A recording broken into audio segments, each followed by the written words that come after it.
कि हमने ऐसा कुछ किया है। बोले बिल्कुल ध्यान रखेंगे, राजा को ना पता चले। अब रात्रि में राजा जैसे ही सोया तो रात्रि में जैसे ही राजा की निद्रा आई है तो राजा के स्वप्न में नारायण भगवान नृत्य करते हुए प्रकट हुए और रानी के स्वप्न में साक्षात लक्ष्मी जी नृत्य करती हुई प्रकट हुई। प्रातःकाल जब दोनों उठे तो दोनों बड़े प्रसन्न। तो राजा ने पूछा, हे रानी तुम इतनी प्रसन्न क्यों हो? बोले पहले आप बताओ, आप इतने प्रसन्न क्यों हो? बोले मैंने रात्रि में स्वप्न में ठाकुर जी को देखा, चतुर्भुज रूप नारायण नृत्य कर रहे थे। रानी बोली, आपने नारायण को देखा, मैंने लक्ष्मी को देखा, वो भी नृत्य कर रही थी। तो राजा ने कहा, हो ना हो देवी, हमारे गोत्र से, हमारे नाम से ब्राह्मण देवता लक्ष्मी नारायण यज्ञ कर रहे हैं, तो नारायण और लक्ष्मी बड़े प्रसन्न हैं, इसलिए वो नृत्य करते हुए हमको स्वप्न में दिख रहे हैं। राजा ने कहा, तो ठीक है, एक काम करते हैं, आज जाके ब्राह्मणों को धन्यवाद कह के आते हैं कि आज उन्होंने बड़ी कृपा की हम लोगों पर।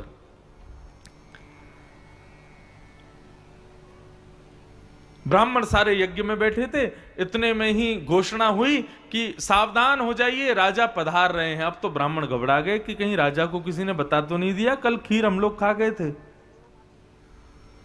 राजा जैसे ही आए, ब्राह्मण बोले, भाई पहले ही अपराध स्वीकार कर लेते हैं, नहीं तो राजा बार में बहुत मारेगा। राजा आते ही ब्राह्मणों ने हाथ जोड़ दिया, बोले हमको पता है राजन आप क्यों आए हो, कल हमसे बहुत बड़ा अपराध हो गया। बोले क्या अपराध हो गया था? बोले कल हम लोग वो खीर जो यज्ञ नारायण भगवान के लिए आती थी उसको हम लोग खा गए थे, ये अपराध हो गया था। राजा ने ब्राह्मणों के चरणों में प्रणाम किया और कहा, बोले यज्ञ को आज ही पूर्णाहुति दे दीजिए। कितने दिन का यज्ञ बचा है? बोले 5-6 दिन का यज्ञ और बचा। बोले 5-6 दिन अब कुछ मत करो, केवल भोजन करो आप लोग। क्यों? बोले कल जो खीर आप लोगों ने पाई उसका प्रभाव ये हुआ कि रात्रि में स्वप्न में नारायण भगवान नृत्य करते हुए प्रकट हो गए। मुझे ये बात पता चल गई कि यज्ञ की विधि विधान आदि की पूर्तता से ठाकुर जी प्रसन्न होते हैं। ये जरूरी नहीं ब्राह्मण प्रसन्न हो जाए, ब्राह्मण तृप्त हो जाए, ठाकुर जी अपने आप प्रसन्न हो जाते हैं। इसलिए नाथ, अब आप केवल प्रसाद पाओ मेरे यहां रह करके। आज स्थिति ये हो गई है कि ब्राह्मण को भी एक साधारण लेबर की तरह देख लिया जाता है और उससे फिर वो उसी तरीके का कार्य कराया जाता है। ठाकुर जी प्रसन्न नहीं होंगे कभी।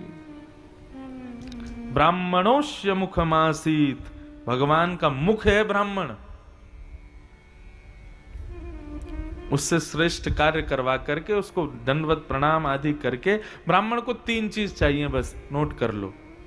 पहला उचित सम्मान, दूसरा स्वादिष्ट भोजन और तीसरा दक्षिणा।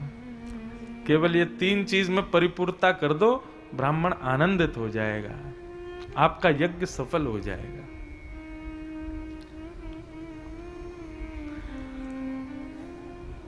तो आकुति के पुत्र हुए यज्ञ नारायण और यज्ञ नारायण का विवाह हुआ दक्षिणा के साथ। देवहूति की तीसरी बहन का नाम है प्रसूति, जिनकी पुत्री हुई सती, और सती का विवाह हुआ देवादिदेव महादेव शंकर भगवान से। परंतु श्री रघुनाथ जी की परीक्षा ली, भगवान पर अविश्वास किया। इस अविश्वास के कारण भगवान शिव ने उनका त्याग कर दिया। बंधुओं, श्रीमद् भागवत कहती है स्वयं, बहुत ध्यान से सुनना,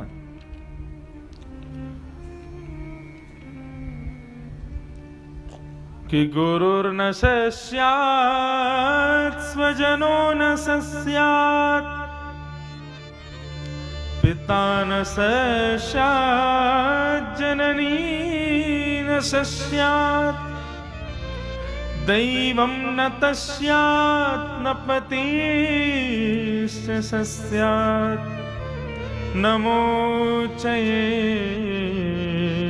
समुपेत मृत्यु। बहुत ध्यान से सुनिए। भागवत, ये 4 अक्षर हैं। 4 अक्षर 4 वस्तु प्रदान करते हैं सुनने वालों को। बहुत ध्यान से सुनिएगा सब लोग, सावधानी से बिल्कुल।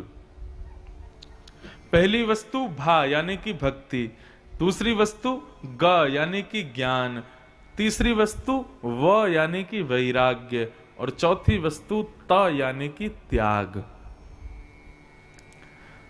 भक्ति ज्ञान वैराग्य त्याग इज इक्वल टू भागवत। अब आपके ऊपर निर्भर करता है कि आप क्या खरीद सकते हो मुझसे या व्यासपीठ पर बैठने वाले व्यास से। वो भक्ति भी दे रहा है, ज्ञान भी दे रहा है, वैराग्य भी दे रहा है और त्याग भी दे रहा है। ये आपके ऊपर निर्भर करता है कि आप क्या लेते हो। आप कहोगे भक्ति नहीं कर पा रहे हम लोग, तो फिर तो फिर ज्ञान लीजिए। इतनी क्षमता बुद्धि में नहीं है कि ज्ञान ले सकें, तो वैराग्य लीजिए। और वैराग्य भी नहीं लोगे तो यहां आए हो तो खाली हाथ तो जाने नहीं दूंगा। त्याग तो आपको करना पड़ेगा। और ये त्याग करना किसका है? कुछ तो लेके जाओ। तो भक्ति नहीं सही, ज्ञान ना सही, वैराग्य ना सही, त्याग तो आपको लेना पड़ेगा। और त्याग किसका करना है? सूरदास जी कहते हैं, जाके संग कुमति उपजत है, पड़त भजन में भंग। जाके संग कुमति उपजत है, पड़त भजन में भंग। तजोरे मन हरि विमुखन को संग। तजोरे मन हरि विमुखन को संग। आज एक बात दृढ़ निश्चित कर लीजिए, 4 दिन हो गए कथा को, कुछ तो संकल्प लीजिए। एक संकल्प मेरे कहने से अभी ले लीजिए, हरि विमुख करने वाला और हरि विमुख जो है ऐसे व्यक्ति का हम संग नहीं करेंगे। ये संकल्प आज ले लीजिए। जो ठाकुर जी का उपहास करते हैं, ठाकुर जी के प्रति कोई भावना नहीं रखते, ठाकुर जी के प्रति उनकी जरा सी भी श्रद्धा नहीं है, ऐसा हमारा कितना भी अपना क्यों नहीं है, उसका त्याग करो। श्रीमद् भागवत कहती है, गुरु न शिष्यात। यदि गुरु ठाकुर जी को पीछे रखता है, खुद को आगे रखता है, अपनी पूजा पहले कराता है, ऐसे गुरु का त्याग करो। स्वजनो न शिष्यात। स्वजन परिवारी जन यदि ठाकुर जी को श्रेष्ठ नहीं मानते, अपने खान पीन की ही व्यवस्था में लगे रहते हैं, अपने उत्सवों की व्यवस्था में ही लगे रहते हैं, ठाकुर जी से जिनका कोई संबंध नहीं है, त्याग करो ऐसे परिवारी जनों का। तीसरी बात, पिता न शिष्यात। यहां पे लिखा है कि भाई पिता भी यदि भगवत विमुख हो तो उसका भी त्याग करो। और तो क्या कहें, जननी न शिष्यात। उस मां का भी त्याग कीजिए जो भगवत मिलन में बाधा बने। वैसे ऐसा कभी हो नहीं सकता कि माता पिता बाधक बने, लेकिन फिर भी क्या पता कोई पूर्व जन्म के कृत्य के कारण ऐसे बने हों, तो उनका त्याग करो। दैवम न तस्यात। उस देवता का भी त्याग करो जो भगवत मिलन में बाधा बने। पतिश्च शिष्यात। उस पति का त्याग कर दो, उस पत्नी का त्याग कर दो जो भगवत मिलन में बाधा बने। कहने का अभिप्राय, भगवत मिलन में जो सामने आ जाए उसका त्याग करो। अब एक बात, कई लोगों के हृदय में प्रश्न उठा होगा, नहीं भी उठा तो मेरे तो उठ ही रहा है, तो मैं अपने मन का भाव ही कहूं। अब यहां लिखा है कि सबका त्याग करो, मां का भी, पिता का भी, पति का भी, पत्नी का भी, बच्चों का भी, परिवार का भी। जब त्याग ही करना है तो फिर फंसाया क्यों है इन सब में? जब छोड़ना ही है सबको तो फिर इसमें डाला क्यों है ठाकुर जी ने? कहां तो कहते हैं कि ठाकुर जी माता पिता का जो बैरी है वो मेरे को कभी प्राप्त नहीं कर सकता, और जब माता पिता ही भगवत विमुख हों, ऐसे माता पिता का त्याग नहीं कर सकते। और यहां लिखा है कि त्याग करो। तो ये पूरा भाव क्या है, इसको समझिए।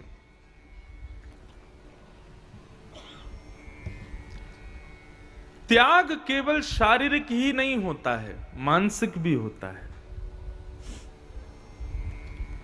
कई बार हम ऐसे लोगों के साथ में केवल रहते हैं, मन से हमारा कोई संबंध नहीं होता उनसे, लेकिन क्योंकि व्यवहार निभाना है इसलिए हम शारीरिक उपस्थिति दर्ज कराते हैं अपनी।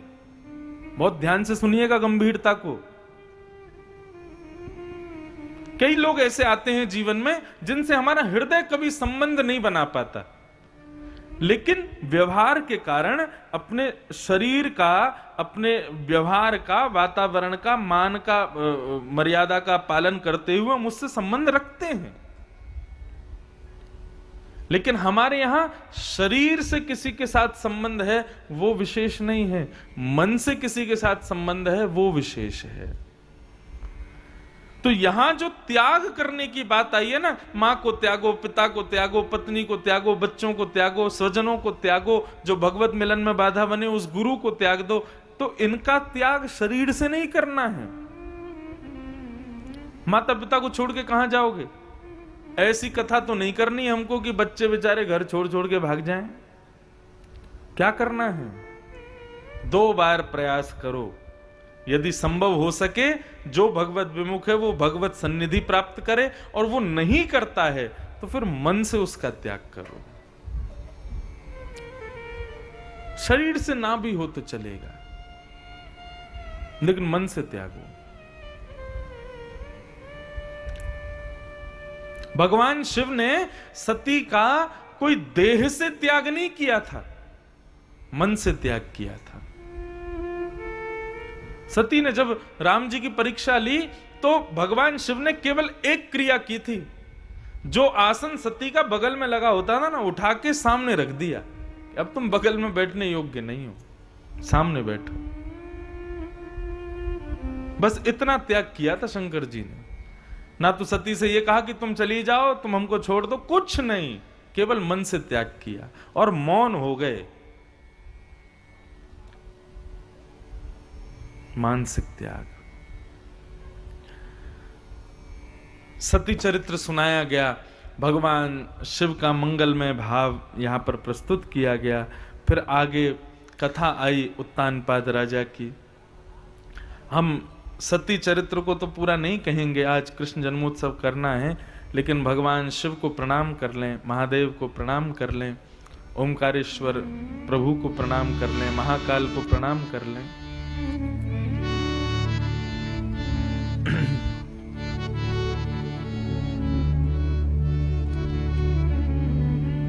ओम शिव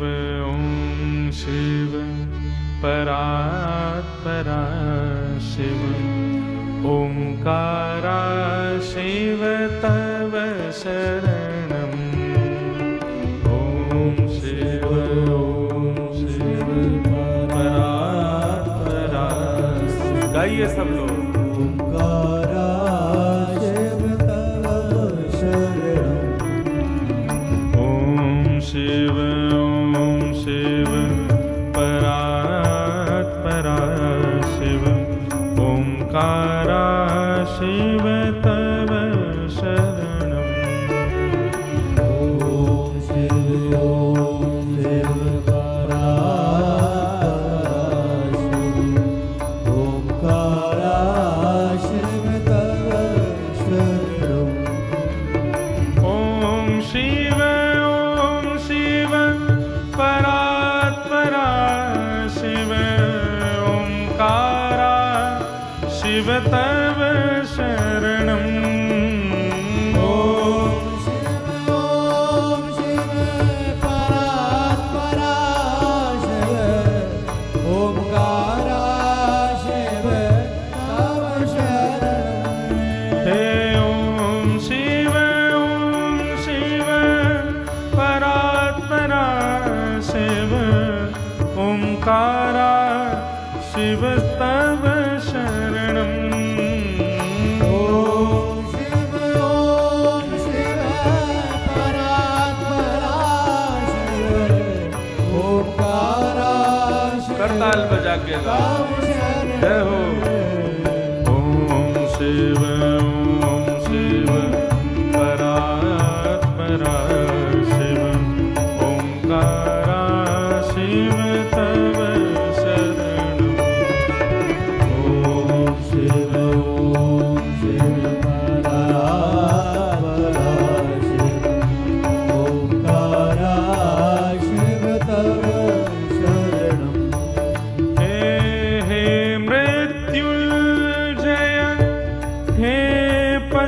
पशुपति शिव विशंग भूषण तब शरणम। हे मृत्युंजय पशुपति शंकर भुजंग भूषण तब शरणम। कैलाशवासी जग अविनाशी पार्वती पति तब शरणम। कैलाशवासी जग अविनाशी पार्वती पति तब शरणम। ओम शिव परात्परा शिव ओंकारा शिव तब शरणम।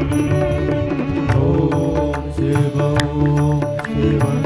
परात्परा शिव ओंकारा शिव तब शरणम।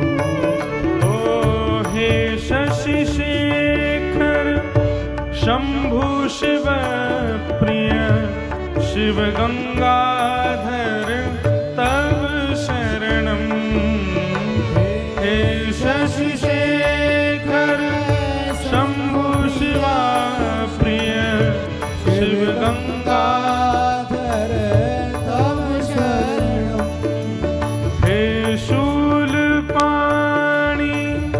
सोम शिवा प्रिय शिव शिप विष्णः तब शरणम।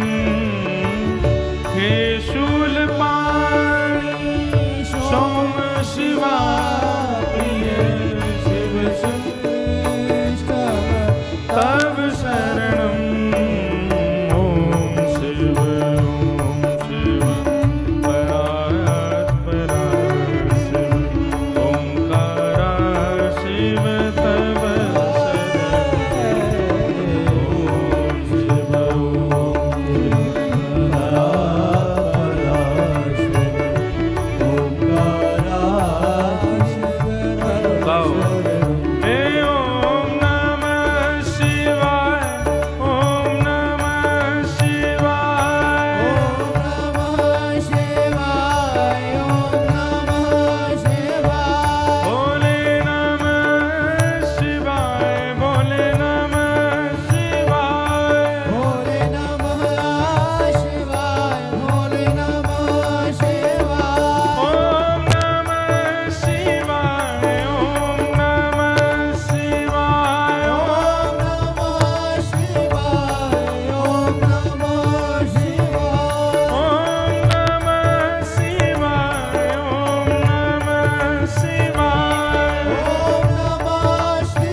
हर हर महादेव।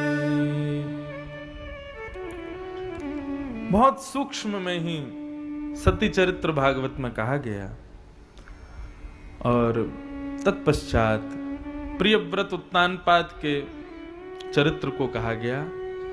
उत्तानपाद राजा की दो पत्नी हुई, सुरुचि और सुनीति। बड़ी पत्नी के पुत्र हुए ध्रुव और छोटी पत्नी के पुत्र हुए उत्तम। तो भगवान के परम प्रिय भक्त श्री ध्रुव जी का चरित्र आया, जिनका मैंने पहले दिन स्मरण किया था कि जिनकी भक्ति में उत्सुकता है, जिनकी भक्ति में जिद है। ध्रुव जी की भक्ति हमें सिखाती है कि भाई जब तक ठाकुर जी की प्राप्ति के लिए उत्सुक नहीं रहोगे, उत्साह में नहीं आओगे, जिद्दी थोड़े से नहीं बनोगे, ठाकुर जी कृपा करने वाले नहीं हैं। आपको लगे कि सुबह शाम केवल दीप जला करके ठाकुर जी की आरती करने से, घंटी हिलाने से मात्र ठाकुर जी प्रसन्न हो जाएं तो काम नहीं चलेगा। थोड़ी जिद तो करनी पड़ेगी, तभी ठाकुर जी का दर्शन संभव है। और श्री ध्रुव जी का प्रसंग हमें वही सिखाता है। नन्हे से ध्रुव जी, पिता ने मां का त्याग कर दिया। एक दिन मां से पूछते हैं कि मेरे पिता कौन हैं। मां के बताने पर जब राजभवन में जाते हैं, पिता की गोद में छोटे छोटे भाई को देखते हैं, दूसरी मां के बेटे को।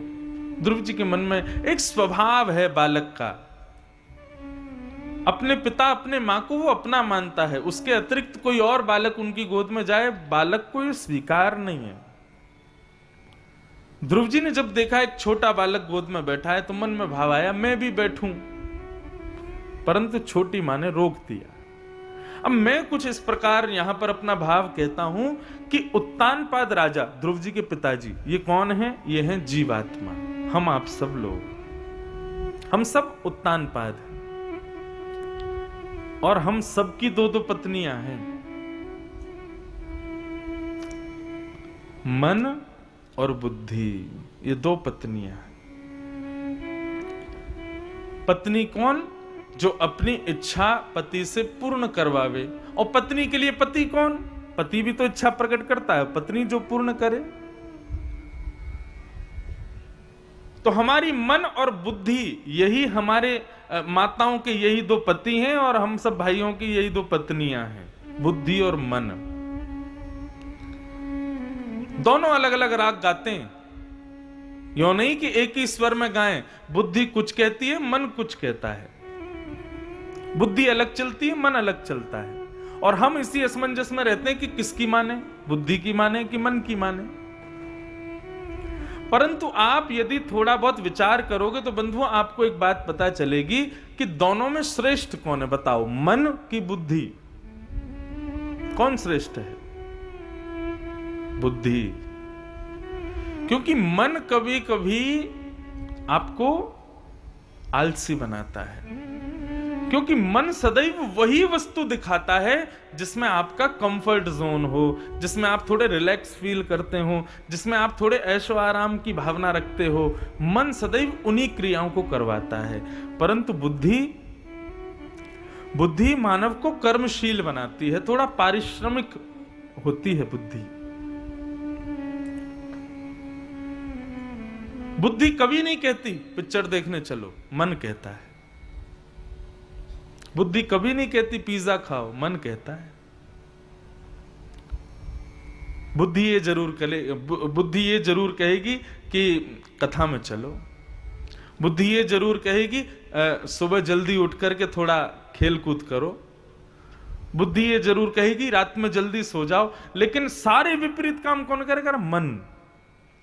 रात में लेट सोना हो तो बुद्धि तो कहेगी, शरीर जवाब दे चुका है, हाथ पैर और सारी इंद्रियां कह रही हैं कि हमको सुला दो, हम बहुत जोर से थक गए हैं। लेकिन महाराज डीजे वाले भैया गाना बंद मत कर देना, चलते रहने दो। थिरक थिरक के नाचेंगे, कूद कूद के नाचेंगे, पसीना हो गए, गिर रहे हैं महाराज। शादी ब्याहों में ऐसी स्थिति देखने को मिलती है। बुद्धि तो कहती है सो जाओ, अब तुम श्रमित हो गए हो, लेकिन मन कहता नहीं अभी थोड़ा और। बुद्धि सुख का विचार करती है। एक प्रकार से एक बात इतनी समझ लो, मन अभी हमको क्या सुख मिल रहा है इसका विचार करता है, और बुद्धि ये विचार करती है कि अभी परिश्रम कर लो ताकि भविष्य में सुख मिले। मन और बुद्धि दोनों इन रागों को गाती हैं। उत्तानपाद की दो पत्नी हैं, सुनीति और सुरुचि। परंतु बड़ी पत्नी यानी कि बुद्धि के द्वारा जो प्रकट होता है उसका नाम है ध्रुव। ध्रुव किसको कहते हैं? अकाट्य सत्य को। और छोटी पत्नी का पुत्र कौन हुआ? उत्तम। सफेद वस्त्र मुझे उत्तम लगते हैं। यहां पे कई लोग हैं, उनको नहीं अच्छे लगते होंगे। किसी को पीले वस्त्र अच्छे लगते हैं, लेकिन मुझे नहीं लगते होंगे। सबके लिए उत्तम अलग अलग होता है, लेकिन ध्रुव सबके लिए एक ही होता है। जैसे कि जल, जल क्या है? ध्रुव है, सबको जरूरत है उसकी। जैसे कि वायु, ये ध्रुव है, सबको जरूरत है, इसके बिना कोई नहीं रह सकता। जैसे कि सूर्य, ये ध्रुव है, इसके बिना कोई नहीं रह सकता। चंद्रमा, ये सब ध्रुव हैं। ध्रुव मतलब ये अकाट्य हैं, इनके बगैर जीवन यापन करना असंभव है। परंतु ध्रुव प्रकट कब होता है? जब बुद्धि साथ देती है। बंधुओं, भागवत जो है ना, भागवत की जो भाषा है वो भाषा है समाधिस्थ भाषा, समाधि की भाषा है। इसलिए भागवत में जगह जगह केवल संकेत किए गए हैं, इशारे किए गए हैं, और समझदार के लिए इशारा काफी है। जो समझदार नहीं है उनको ज्यादा भीतर घुसने की जरूरत है।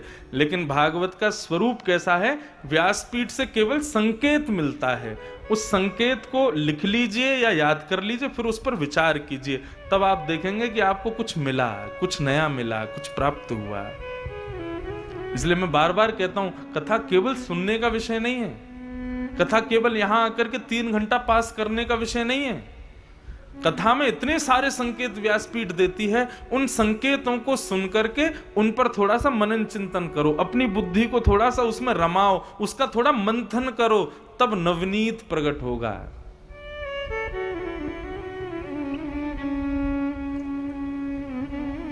बुद्धि के आश्रय में ध्रुव मिलता है। परंतु भागवत, अब एक और बात सुनिए, मन और बुद्धि में केवल बुद्धि को स्वीकार कर लिया जाए, मन को त्याग कर दिया जाए, मेरा निवेदन ऐसा भी नहीं है। मेरा निवेदन तो ऐसा है, बुद्धि और मन दोनों एक ही बात कहें, ये दोनों अलग अलग ना रहें। घर में 2 प्राणी अलग अलग चीजों पर रुचि रखेंगे तो फिर रसोई भी 2 बनानी पड़ जाएंगी। क्यों? एक को आलू नहीं पसंद, एक को भिंडी नहीं पसंद, अब दोनों लड़ रहे हैं कि उसको भिंडी चाहिए, उसको आलू चाहिए। तो क्या करे मां बेचारी, दोनों को कैसे समझाए? दुविधा हो जाएगी। लेकिन दोनों को एक ही चीज पसंद हो तो मां भी प्रसन्न रहेगी ना। ऐसे हम लोगों की मन और बुद्धि, ये दोनों एक ही राग गावें, ये एक ही बात कहें, तभी हमारा जीवन सुखद होगा। और वो कब होगा? जब आध्यात्मिक योग जीवन में आएगा। मन बुद्धि एक ही राग गाएंगे।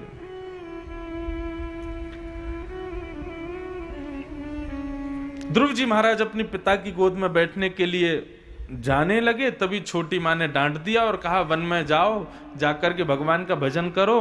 भगवान जब प्रसन्न हो जाएं, कहें वरदान मांगो, तो भगवान से कहना मैं छोटी मां के गर्भ से जन्म ले लूं।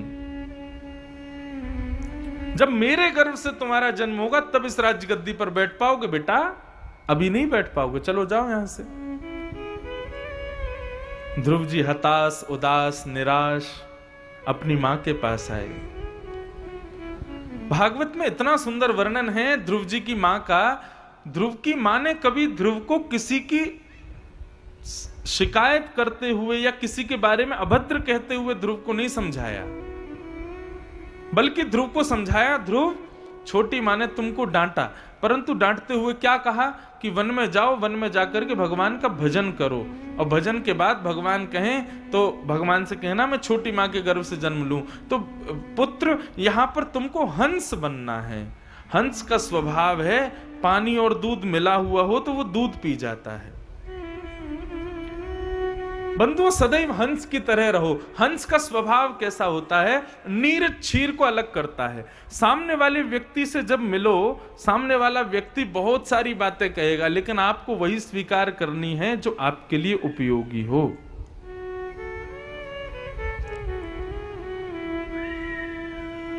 ध्रुव जी से कहा, बेटा भगवान से ये मांगना कि मां के गर्भ से मैं जन्म लूं और फिर तुम राज्य गद्दी पर बैठो, इन सब बातों को भूल जाओ। तुम केवल वन में जाकर के ठाकुर जी को पालो। उस मां की इस बात को श्रेष्ठ मान के और तुम चले जाओ। नन्हे से 4 वर्ष के ध्रुव जी अपनी मां को प्रणाम करके और वन की ओर जा रहे हैं। नारद जी महाराज मार्ग में मिले। हमारे पूज्य पिताजी महाराज कथा में एक बहुत अच्छी बात कहते हैं, मां चाहे तो पुत्र को भगवान का भक्त बना दे, मां चाहे तो इंजीनियर बना दे, मां चाहे तो डॉक्टर बना दे, मां चाहे तो बहुत बड़ा साधक बना दे, मां चाहे तो साधु बना दे, मां चाहे तो संत फकीर बना दे, मां चाहे तो जेब कतरा डाकू डकैत बना दे। मां के हाथ में है पुत्र। भगवान ने एक बहुत सुंदर कृति बनाई है मां। और मां क्या, ये स्त्री समाज। कितनों का उद्धार होता है एक मां के द्वारा, एक कन्या के द्वारा, एक स्त्री के द्वारा। बस वो अपने आप को पहचान जाएं। एक प्रकार से मैं तो ये कह दूं तो कोई अतिशयोक्ति नहीं है कि माताएं बहनें जो है ना, ये विश्वकर्मा के अवतार हैं। विश्व को महात्मा गांधी भी मां ने ही दिया है, नरेंद्र मोदी भी मां ने ही दिया है। विश्व को जितने भी उज्जवल प्राप्त हुए हैं, और कहां तक कहें राम कृष्ण भी मां से ही आए हैं। ये अपने स्वरूप को पहचाने। इनका पृथ्वी पर आगमन केवल साधारणतया नहीं हुआ है, लोक हित लोक कल्याण के लिए हुआ। पति का कल्याण, पिता का कल्याण, पुत्र का कल्याण, सबके कल्याण का वश एक मां के हाथ में ही होता है। आज हम बताएं, हमारा परिवार देखिए, हमारे पिताजी और मैं इकलौता पुत्र, हमारी 3 बहन, तीनों का ब्याह हो गया। पूरा घर कौन संभालता है? केवल मां। पिताजी दिल्ली में कथा कर रहे हैं, मैं देवास में कथा कर रहा हूं, यहां से मैं कलकत्ता चला जाऊंगा, पिताजी वहां से कहीं और चले जाएंगे, और पूरा घर कौन संभाल रहा है? केवल मां। और मुझे तो कभी कभी लगता है, हम जो ये व्यासपीठ पे बैठ के हजारों लाखों लोगों को कथा सुनाते हैं ना, ये बल जो मुझे और पिताजी को प्राप्त है, ये भी हमारी घर बैठी एक तपस्विनी मां की तपस्या का ही फल है।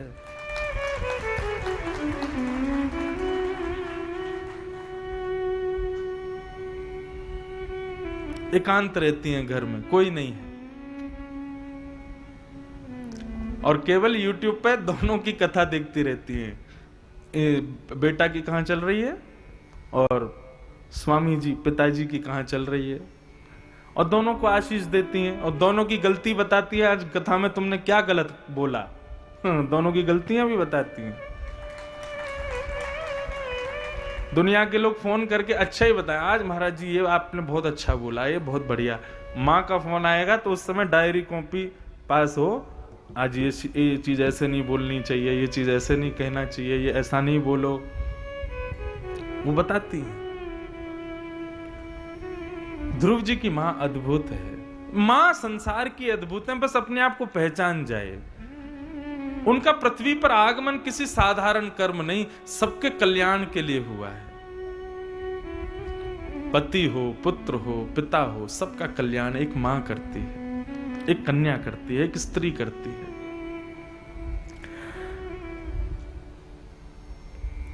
ध्रुव जी महाराज वन में गए।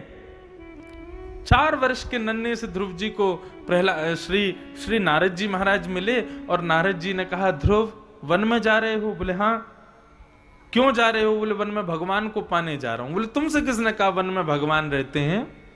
बोले मेरी मां ने बताया। वन में भगवान नहीं होते, लेकिन भगवान की प्राप्ति के लिए एकांतिक जरूरी है, इसलिए वन में जा रहा हूं। ध्रुव जी महाराज की अन्य परीक्षाएं ली नारद जी ने, परंतु ध्रुव जी सब में पास हो गए। तब अंत में नारद जी ने ध्रुव जी को एक मंत्र प्रदान किया। नमो भगवते तुभ्यं वासुदेवाय धीमहि प्रद्युम्नाय निरुद्धाय नमः संकर्षणाय। इसी में से प्रकट हुआ 12 मंत्र, ओम नमो भगवते वासुदेवाय। इस मंत्र को धारण करके श्री ध्रुव जी महाराज वन में चले गए, और वन में जाकर के ध्रुव जी ने 5 महीने तक तपस्या की। केवल 5 महीने तपस्या की है ध्रुव जी ने।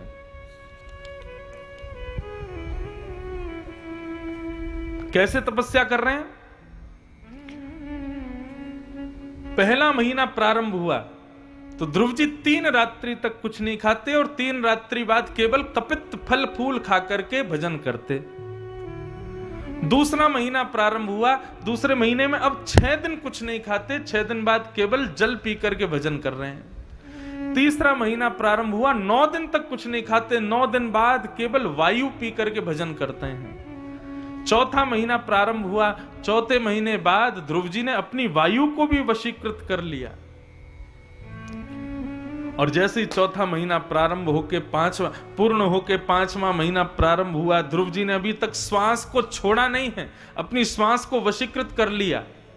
अब ध्रुव जी की ये क्रियाएं जब मैं देखता हूं ना भागवत में, तो मुझे क्या लगता है, बहुत व्रत करने से भगवान नहीं मिलते।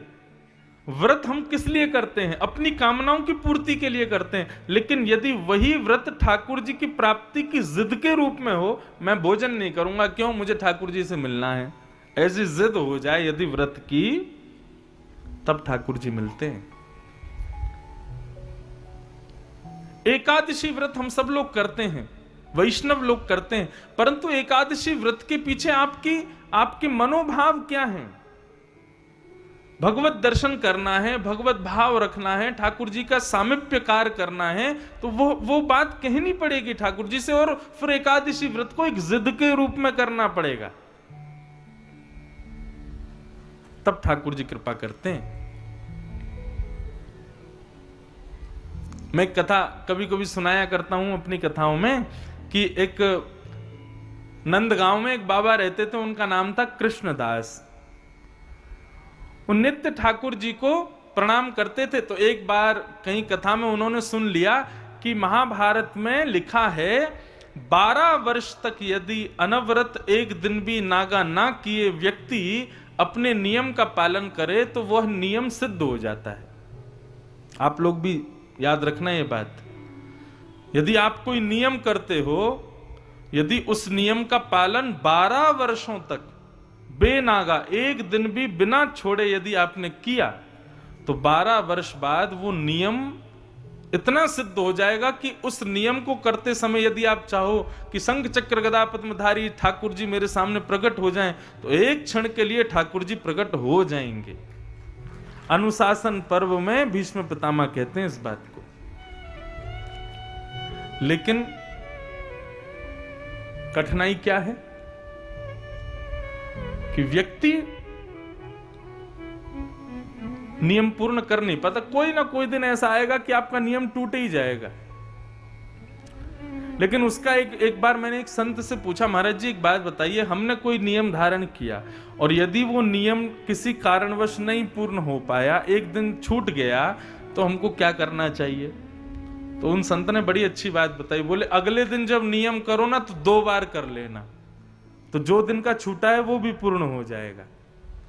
और ये नियम जो हम लोग धारण कर लेते हैं, जैसे नियम कैसे हैं? सूर्य को अर्घ देना, माता पिता को प्रणाम करना, ठाकुर जी की सेवा करना, अर्चना करना, पूजा करना, पाठ करना, जो भी आपका एक नियम, ये नियम टूटते नहीं है, ठाकुर जी जानबूझ के तोड़वाते हैं। क्यों? कहीं इसके 12 वर्ष पूरे हो गए तो कहीं ये मुझे ना बुला ले, इसलिए ठाकुर जी जबरदस्ती ऐसी कोई योग बनाते हैं कि आपका नियम टूटे, लेकिन आप भी चतुर बन जाओ। जिस दिन नियम टूटे उसके अगले दिन 2 बार कर लेना, तो गिनती काउंटिंग तो पूरी हो जाएगी। तो कृष्णदास जी, उन्होंने नियम बनाया, वो रोज ठाकुर जी को माला पहनाते थे बना के अपने हाथों से। लेकिन उनका नियम का भाव यही था, हे ठाकुर जी 12 वर्ष तक मैं माला पहनाऊंगा, आपके मंदिर में आके पहनाऊंगा, लेकिन 12 वर्ष जिस दिन पूरे होंगे, 13वें वर्ष का पहला दिन आएगा ना, उस दिन मैं नहीं आऊंगा, आप मेरे पास आओगे माला पहनने। मेरी ये कामना है। नित्य कृष्णदास जी जाते, ठाकुर जी को माला पहनाते, करते करते करते करते 12 वर्ष बीत गए। अंतिम दिन था आज 12वें वर्ष का। कृष्णदास जी गए, माला पहनाई, कान में ठाकुर जी के बोले, अब मैं नहीं आऊंगा, अब आप आओ, कल आप आना, 56 भोग बना के रखूंगा, पूरी तैयारी करके रखूंगा, सुंदर माला सिद्ध करके रखूंगा, अब आप आना। 13वें वर्ष का पहला दिन प्रारंभ हुआ। सुबह से ही कृष्णदास जी प्रतीक्षा में बैठे हैं, ठाकुर जी आ रहे होंगे, ठाकुर जी आ रहे होंगे।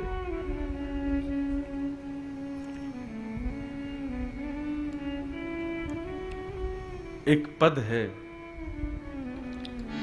बहुत सुंदर पद है। कोई गोपी जब राह तकती है ठाकुर जी का, तो वो राह तकने पर कोई दूसरी गोपी आके कहती है, अरे तू क्या कर रही है, काय को राह तक रही है, चलना उठ के। बोले नहीं, मैं राह नहीं तक रही हूं, अपने नेत्रों की पलकों से ये जो मार्ग है ना जिससे हमारे श्याम सुंदर आते हैं, इसको बुहार रही हूं, इसको झाड़ू लगा रही हूं, इसको पवित्र कर रही हूं, क्योंकि मेरे श्याम सुंदर आएंगे। इतना सुंदर पद है। पलकन सोमग झारू मेरी, पलकन सोमग झारू मेरी, पलकन सोमग झारू मेरे, पलकन सोमग झारू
प्रतीक्षा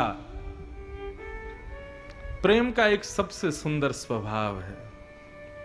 जिसने जीवन में कभी प्रतीक्षा नहीं की ना,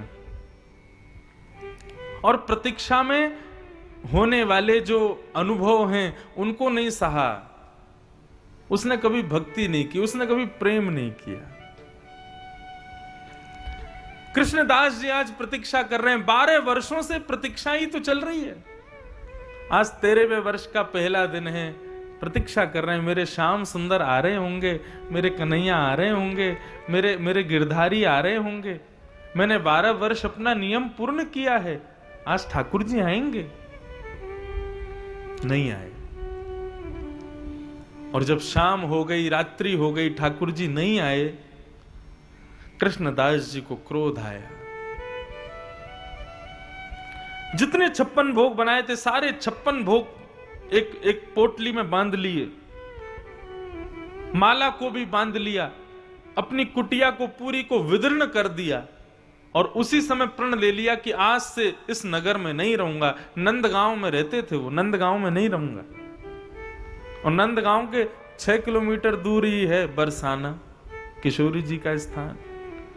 उसी समय मन बना लिया, बोले अब नंदगांव नहीं रहेंगे तो कहाँ रहेंगे? बोले अब हम बरसाने में रहेंगे, किशोरी जी के पास रहेंगे। ये लाला तो बड़ो छलिया है, और बड़ो जो है का वादो बस करनो जाने, निभानो ना जाने। याकू अब ही छोड़ के जा रहा हूं, मैं तो किशोरी जी के पास रहूंगा। और वही समय कृष्णदास बाबा जैसे नंदगांव छोड़ के जाने लगे, गायों का विशाल समूह सामने से मार्ग पर आ गया, रास्ता पार कर रहा था। बाबा बोले, इतनी सारी गैया कहां से आ गई भैया? इतने में क्या देखा, ऊंची धोती पहनी है, बगलबंदी पहनी है, सिर पर एक स्वाफा बांधा है, कंधे पर एक लाठी टांगे, उस पर दोनों हाथ लटकाए एक ग्वारिया आ रहा है, बड़ा सुंदर ग्वारिया। बाबा बोले, अरे भैया ये कौन की गैया है इतनी सारी? बोले, बाबा डट जाओ न, ठहर जाओ, नंद भवन की गैया हैं, चर के आ रही हैं, जा रही हैं अपने अपने खिरक्कू। ब्रजभाषा समझ आ रही है ना? ब्रजभाषा में कोई नहीं, बस मात्राओं का ही अंतर है, बाकी भाषा तो वैसी है, पर बड़ी प्यारी भाषा है। सबरी गैया चर के आ रही हैं बाबा, तू चिंता मत कर। और तू कहां को जा रहा है? हमारे ब्रज भाषा में बहुत सम्मान करते हैं ना, तब तुम बोलते हैं, नहीं तो तू में ही काम चलता है। हाँ, सब तू करके बोलते हैं। हमारे यहाँ ठाकुर जी से भी तू करके बोलते हैं। बहुत सम्मान करने पे तुम बोलते हैं। आप तो जानते ही नहीं है ब्रजभाषी, हम लोग तो बाहर कथा करने आते जाते रहते, इसलिए हिंदी बोलनी पड़ती, नहीं तो ठेठ ब्रजवासियों से आप मिल लोगे तो आपको कई बार तो ऐसा भी लग सकता है ये हमसे लड़ रहे हैं क्या। लेकिन ब्रजभाषा है बड़ी प्यारी, प्रेम की भाषा है ना। बाबा तू कहां को जा रहा है? बोले, अरे कहा बताऊं, 12 साल या छलिया के चक्कर में पड़ो रहे हो, या टेढ़ी टांग वारे के चक्कर में पड़ो रहे हो, बहुत बड़ी भूल है गई मोते। 12 साल ते रोज या को माला बना बना के पहना रहे हो, या से केवल एक ही प्रार्थना करी कि भैया 13वें वर्ष को पहलो दिन है जाए तो तू आ जाइयो, तो को मैं माला पहना दूंगा। लेकिन ये तो अभिमानी है, आज 13वें वर्ष को पहलो दिन है गयो, आयो नहीं। मैंने भी प्रण ले लियो है कि मैं अब या के यहां नहीं रहूंगा, मैं भी अब किशोरी जी के पास रहूंगा, मैं बरसाने में रहूंगा। लेकिन ये तेरी निगोरी गैया आ गई है मेरे सामने, कैसे पार करूं? ग्वारिया बोलो, अच्छा बाबा गैया तो अभी चली जाएंगी, नेक देर बैठ जाओ, नेक देर डट जाओ, ये गैया अभी बस पार हूं मैं, फिर आप चले जाइए। बाबा बैठ गए। बाबा बोले, सवेरे तो कछु खायो नहीं है, पियो नहीं है, भूख और लग रही है, ऊपर से तेरी गैया आ गई है, बढ़िया 56 भोग सामग्री, सोच रहे हो कि बरसाने जाऊंगा, किशोरी जी को भोग लगा के फिर पालूंगा, लेकिन अब कहां जाऊं मैं? ग्वारिया बोलो, देखो वृंदावन में तो हवा में ही कृष्ण और राधा विराजमान है, यूं ही आप भोग लगाए लो और आप भी पालो, मुंह को भी दे दो, मैं हूं भूखा हूं सुबह से। और ग्वारिया की बात मान करके कृष्णदास जी ने पोटली खोली और पोटली खोल करके बस स्मरण कर लिया किशोरी जी भोग लगा दो, और भोग लगा के बाबा पाने लगे। और ग्वारिया से बोले तू भी पाले भैया। बोले बाबा मेरे हाथ में गोबर लग रहा है, मैं अपने हाथ से तो पाना पाऊंगा, आप एक काम करो, एक बार आप पालो और फिर दूसरी बार आप अपने हाथ से ही पवाए दो। कृष्णदास जी बोले ऐसो ही तो तुम्हारो ठाकुर और ऐसे ही तुम सबरे। वानू जीवन भर सेवा करवाई, दियो कछु है नहीं, और अब जा रहा हूं तो वा कोई आगो सेवक ये अपनी सेवा करवावेगो, आ पास बैठ मेरे खवाऊं तो को। अब एक बार तो बाबा पामे और एक बार अपने हाथ से वह ग्वारिया को पवा में। ग्वारिया पाते पाते नेत्रों से अश्रुबिंद बहाने लगा। बाबा बोले अरे भैया रोकाई को रहे हो है, का है गया? ग्वारिया बोलो बाबा भयो कछु ना है, बस 12 वर्षन से बिना माला के एक भी दिन नहीं रहे हो, लेकिन आज मोकू कोई ने माला नहीं पहनाई सुबह से। बाबा तुम मोकू छोड़ के कहीं मत जाओ। जैसे ही ये बात सुनी कृष्णदास जी बोले कौन हो कौन हो? इतने में ही त्रिभंग लली ठाकुर जी उनके सन्मुख प्रकट हो गए और प्रकट होकर के बोले बाबा लाओ पहनाओ माला, मैंने अपना वचन निभाया आगे हो में। बाबा ने अपनी पोटली बांधी और पोटली बांध के टेढ़ी सी नजर करके बोले बरसाने जाने को मन बनायो तो तू प्रकट है गयो, यदि मैं बरसाने में ही रहूंगा तो तेरो नित्य दर्शन होएगो। जब बरसाने जावे कि मन बनावे से तू प्रकट है गयो, अब तो मैं बिल्कुल नहीं रुकूंगा। और ठाकुर जी पीछे पीछे भाग रहे हैं, बाबा को पकड़ रहे हैं, लेकिन बाबा सीधे दौड़े और श्री बृषभानु नंदिनी की शरण में जाकर के पहुंच गए और जाके अपना नाम बदल लियो। आज तक मेरो नाम कृष्णदास, आज से मेरो नाम किशोरी दास, श्री राधा दास। बंधुओं जब प्रतीक्षा होती है और प्रतीक्षा में भी जिद होती है ना, तब प्रियतम प्राप्त होता है। ध्रुव जी की प्रतीक्षा तो अद्भुत थी ही, लेकिन ध्रुव जी की प्रतीक्षा में एक उत्साह भी था, एक जिद भी थी ठाकुर जी के प्राप्ति की। और 5 महीने जब पूर्ण हुए, श्वास लेना भी बंद कर दिया। मतलब ध्रुव जी ने उन वस्तुओं की कटौती की जिन जिन वस्तुओं के बिना हम रह नहीं सकते।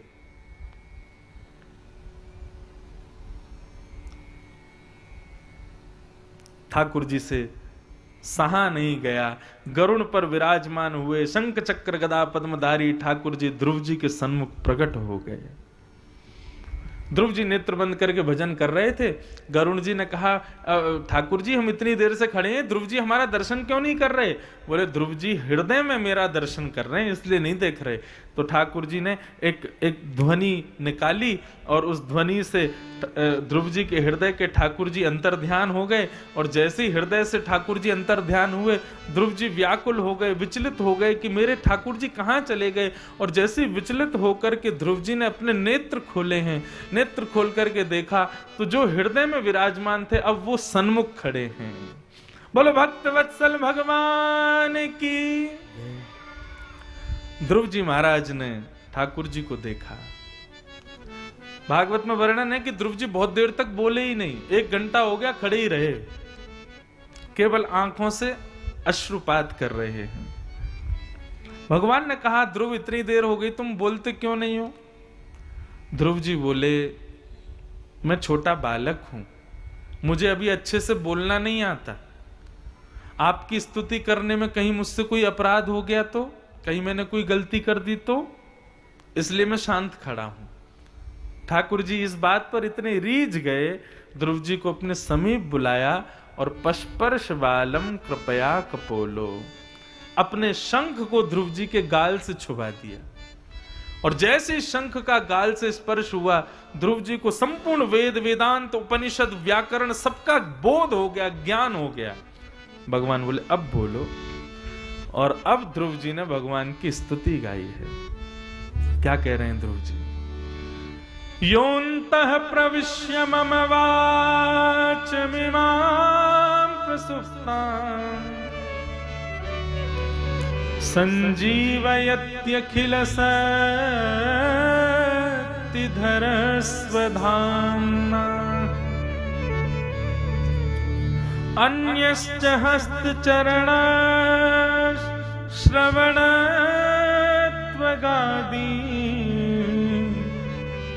प्राणान्नमो भगवते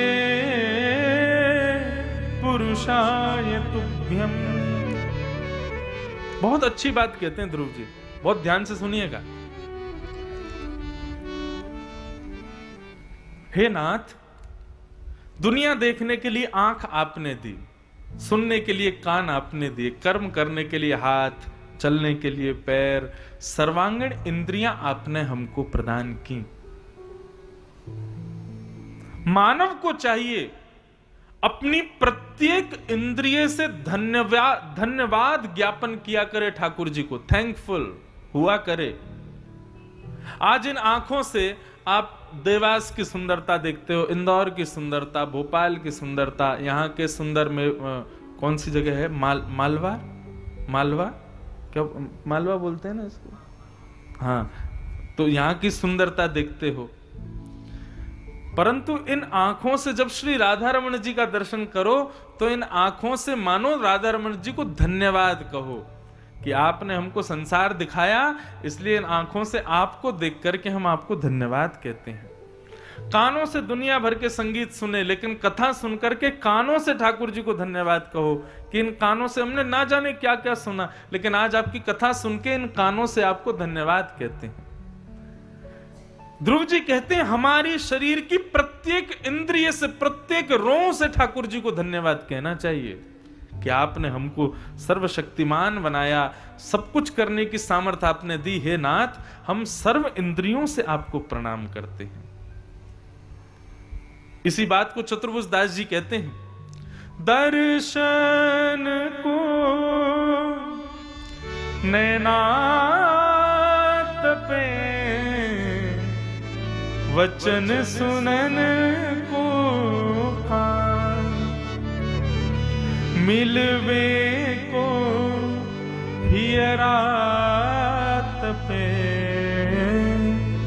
हिय के जीवन प्राण,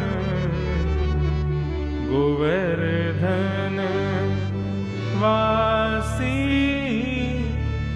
सांवरे, लाल तुम बिन रयो न जाए, गोवर्धन वासी सांवरे। उनसे प्रत्येक इंद्रिय से भजो ठाकुर जी को। ध्रुव जी महाराज स्तुति गाते गाते भगवान से अंत में कहते हैं, प्रभु मैं कुछ मांगना चाहता हूं। भगवान बोले मांगो, जल्दी मांगो। तब ध्रुव जी कहते हैं कि भक्ति मुहुः प्रवहतां त्वयि में प्रसंगो, भूयादनंत महतां ममलाशयानां, येनाञ्जसौल्वणमुरु व्यसनं भवाब्धिं, नेष्ये भवद्गुणकथा मृतपानमत्तः। क्या कह रहे हैं ध्रुव जी, बहुत ध्यान से सुनना। ध्रुव जी कहते हैं, बोले प्रभु संसार के लोग कहते हैं कि हमको व्यसन से मुक्त कर दो, लेकिन मैं आपसे कहना चाहता हूं मुझे व्यसनी बना दो, मुझे एक व्यसन लगा दो भगवान। ठाकुर जी बोले कैसा व्यसन चाहिए तुझको? मुझे देखना है, मेरे साथ रहने का व्यसन चाहिए ना? आपको देखना नहीं है, आपके संग भी नहीं रहना है। भगवान बोले तो फिर ध्रुव क्या चाहिए? एक 4 वर्ष का बालक बोल रहा है बंधुओं, साधारण बात नहीं है ये।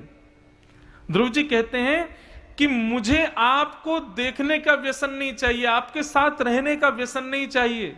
तो प्रभु एक स्थान ऐसा है जहां पर केवल आंखों को आप नहीं दिखते, प्रत्येक रोम को आप स्पर्श करते हो, और वो है आपकी कथा। उस कथा का व्यसन मुझे लगा दो। हे नाथ, जब आप सामने होते हो ना तो केवल आंखों को दिखाई देते हो, लेकिन जब वक्ता व्यासपीठ पे बैठ के आपकी कथा सुनाता है ना, ऐसा लगता है मानो प्रत्येक रों आपका दर्शन कर रहा हो। इसलिए नाथ आप मुझे दिखाई मत देना, मेरे सामने कभी मत आना, पर आपकी कथा मेरे जीवन में आ जाए, ऐसी कृपा मुझ पर कर दो। बंधुओं, कथा की और कथा वक्ताओं की प्रशंसा पूरी भागवत में दो ही लोगों ने की है केवल, या तो ध्रुव जी ने की है या ब्रज की गोपियों ने की है, बस। लेकिन वो ब्रज की गोपियां गोपी गीत में ब्रज हम वक्ताओं की प्रशंसा करती हैं, और फिर जब ठाकुर जी ब्रज छोड़ के चले जाते हैं ना, तो फिर वो भ्रमर गीत में हम वक्ताओं को खूब गालियां भी देती हैं। गोपियां कहती हैं ये हमारी स्थिति आज पता है ठाकुर जी ने थोड़ी की है, ये हमारी स्थिति कथा वक्ताओं ने की है। ठाकुर जी की कथा सुना सुना करके, उनसे प्रेम करवा करवा करके आज हमको ऐसा बना दिया इन वक्ताओं ने। और फिर वहां गोपियां कहती हैं कि जरूर भगवान ने वक्ताओं को कह रखा होगा कि भैया तुम मेरी मधुर मधुर कथा सुना के लोगों को जो है मेरे प्रेम में ओतप्रोत कर दिया करो, इसके बदले में तुमको मुक्ति दे दिया करूंगा। गोपियां कहती हैं, परंतु यहां ध्रुव जी ने जो मांगा है वो अद्भुत है। व्यसन मांगा। व्यसनी हम सब हैं बंधुओं, किसी ना किसी चीज का। एक चाय का भी व्यसन होता है, हर वस्तु का व्यसन है, लेकिन श्रेष्ठ व्यसन यहां पर ध्रुव जी कह रहे हैं, बोले व्यसन करना मानव का धर्म है, मानव का स्वभाव है। कोई एक चीज का व्यसन उसके जीवन में जरूर होगा। संसार में ऐसा कोई व्यक्ति नहीं जो व्यसन मुक्त हो। इसलिए हे नाथ, मैं तो अभी बस बड़ा होने वाला हूं, अभी तो 4 साल का ही हूं। यदि मेरे अंदर व्यसन आवे ना तो आपकी कथा सुनने का आवे, बस आपकी कथा सुना करूं। हनुमान जी महाराज, यत्र यत्र रघुनाथ कीर्तनम तत्र तत्र कृतमस्तकांजलिम वाष्पवारि परिपूर्ण लोचनम मारुतिम नमत राक्षसांतकम। हनुमान जी महाराज जब भगवान श्री राम अपनी लीला पूरी करके साकेत जाने लगे, सबको अयोध्या वासियों को लेके जाने लगे, तब हनुमान जी महाराज विमान में नहीं बैठे। राम जी बोले, हनुमान बैठ जाओ, चलो लीला पूरी हो गई, अब साकेत चलते हैं। हनुमान जी बोले, भगवान एक बात बताओ बस। क्या? साकेत में आप होगे, साकेत में श्री किशोरी जी सीता जी होंगी, साकेत में सब लोग होंगे, लेकिन क्या आपकी कथा वहां होगी? ठाकुर जी बोले, जहां हम साक्षात बैठे होंगे वहां कथा की क्या जरूरत? तो हनुमान जी बोले, आपको यहीं से प्रणाम है, आप ही जाओ, मैं तो पृथ्वी पर ही रहूंगा ताकि आपकी कथा मुझे मिलती रहे। इसीलिए कहते हैं, प्रभु चरित्र सुनवे को रसिया, राम लखन सीता मन बसिया। हनुमान जी वरदान मांगते हैं राम जी से, यत्र यत्र रघुनाथ कीर्तनम, हे राम जी आपका जहां भी कीर्तन हो, तत्र तत्र कृतमस्तकांजलिम, वहां मैं सिर नवाने जरूर जाया करूं। और मैं कैसे बैठूं? सबसे पीछे बैठूं। वाष्पवारि परिपूर्ण लोचनम, आंसुओं से भरे हुए आंखों में मैं बैठा रहूं और आपको याद करता रहूं।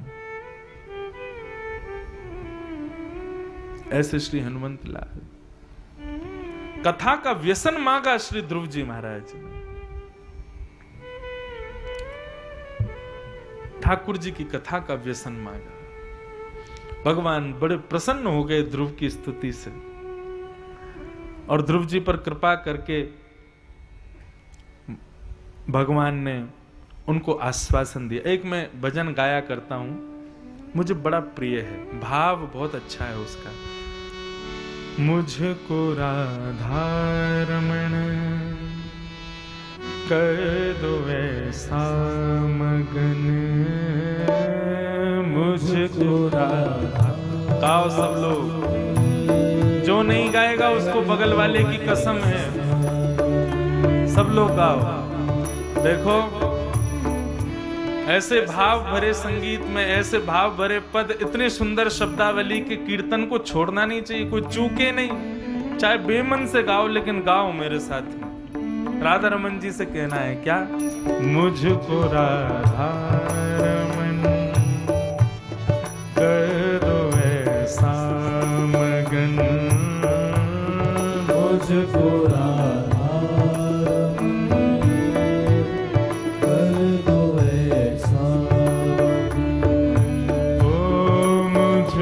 राधारमण कर दो ऐसा मगन, मुझको राधारमण कर दो ऐसा। कैसा मगन? ओ रटूं मैं तेरा नाम, मैं आठों याम, रटूं मैं तेरा नाम, मैं आठों याम। ओ रटूं तेरा नाम, मैं आठों याम, रटूं मैं तेरा नाम, मैं आठों। करताल बजा के गाओ भाव से। मुझको राधारमण कर दो ऐसा मगन, मुझको राधारमण कर दो ऐसा मगन। मुझको राधारमण कर दो ऐसा मगन, मुझको राधारमण कर दो ऐसा। श्री राधा रमण लाल की।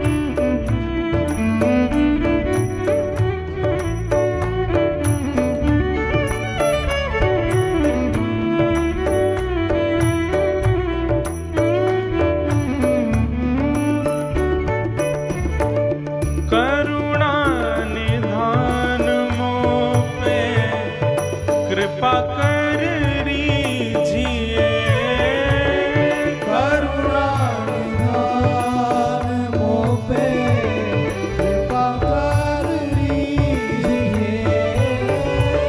करुणा निधान मोह पे कृपा कर रीझिए, करुणा निधान मोह पे कृपा कर लीजिए। ब्रज में बसा के मोहे सेवा सुख दीजिए, ब्रज में बसा के मोहे सेवा सुख दीजिए।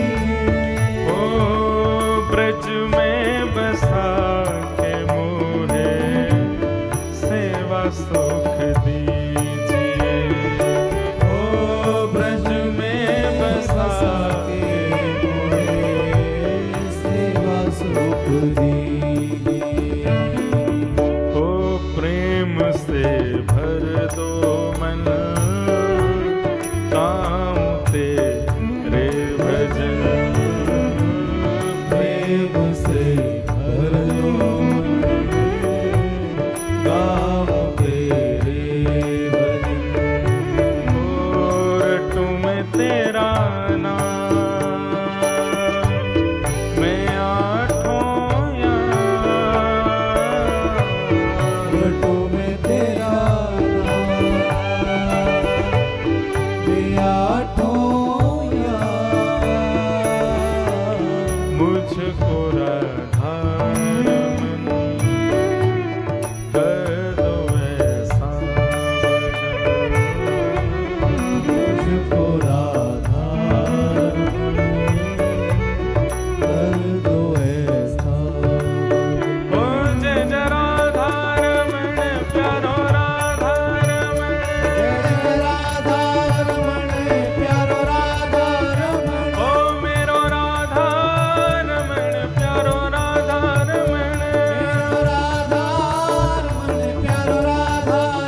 मांग रहे हैं कि नाथ आपकी कथा मुझे प्राप्त हो। ऐसे ध्रुव जी पर भगवान ने कृपा की और कृपा करते हुए ध्रुव जी को 36,000 वर्ष राज्य करने की आज्ञा दी भगवान ने। ध्रुव जी बोले भगवान अब आपके दर्शन के बाद मुझे संसार में रहने की आवश्यकता नहीं है, अब मैं नहीं रहना चाहता। आप इतने लंबे समय की अवधि में मुझे क्यों बांध के जा रहे हैं? ठाकुर जी बोले भाई देखो तुम्हारा यहां आकर के मन बदल गया, नहीं तो तुम मांगना तो राज्य गद्दी ही आए थे। इसलिए भैया कभी भूल मत कर देना संसार की वस्तु मांगने से। ठाकुर जी नहीं तो इतनी दे देते हैं कि ऊब जाओगे, थक जाओगे उस संसार में पड़े पड़े। हमारे पूज्य पिताजी कहते हैं ठाकुर जी से मत मांगो, ठाकुर जी को मांगो। उनसे मत मांगो, उन्हीं को मांगो, आप मिल जाओ हमें। ध्रुव जी ने फिर 36,000 वर्ष तक भगवान की आज्ञा से राज्य किया। तत्पश्चात समय आने पर ध्रुव जी भगवत धाम को प्रस्थान कर गए। बोलो भक्त वत्सल भगवान की जय। ध्रुव जी के वंश में आगे राजा अंग हुए, इनके बेटा बैन हुए। बैन को ऋषियों ने मार दिया, तब ऋषि बैन के ही यहाँ भगवान पृथु हुए, जिसकी वजह से हमारे राष्ट्र को पृथ्वी कहा जाता है, इस धरती को पृथ्वी कहा जाता है। ऐसे पृथु महाराज का वंश बताया गया।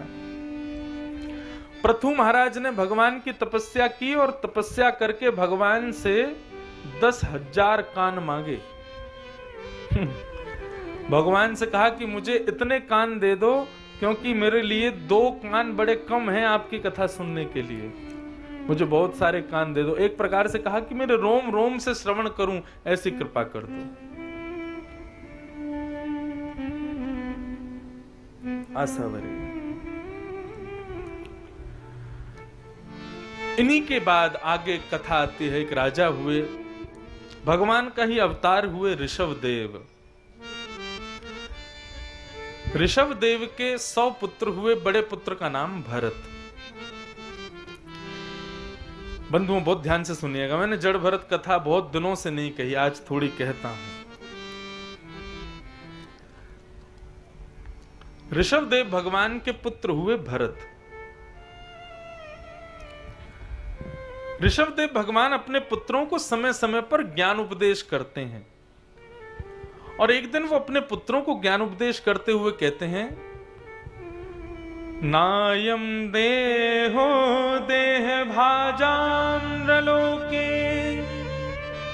कष्टान कामान अर्हते वीड्भुजां ये तपो दिव्यम पुत्र कायेन सत्वं सुध्यैद्यस्मात् ब्रह्म सौख्यम परन्तम।